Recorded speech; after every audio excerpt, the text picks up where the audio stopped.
මේ තියෙන්නේ 2004 සුනාමි ව්‍යසනයේ පැරහැලියේදී හවුවෙච්ච ඒ කෝච්චියේ මැදිරි එක මැදිරි අංගනයක්.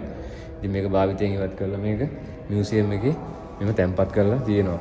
මේ 2004 සුනාමියට අහුවෙච්ච එකක්.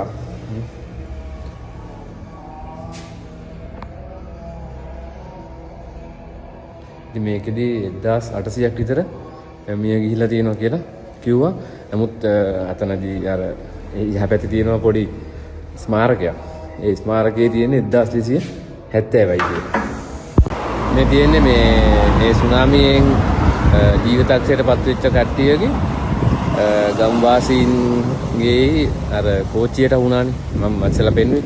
ඒ කෝච්චියේ 1200ක් විතර මෙතන විහිදන් කරලා තියෙනවා. 1270. නමුත් ගම්වාසීන් කියන්නේ 2000කට වැඩි පිරිසක් මෙතන විහිදන් කරා කියලා. නමුත් අර පළවෙනි කවුන්ට් එකේදී 1270 තමයි දාලා දෙන්නේ. ඊට පස්සේ ඔය බැකෝ වලින් එහෙම මෙතනට ඒ දේහයන් ගෙනල්ලා මේ විහිදන් කරලා තියෙනවා. ඉතින් ඒක මතක් වෙන්න තමයි මෙතන මේ ස්මාරකයක් හදලා තියෙන්නේ.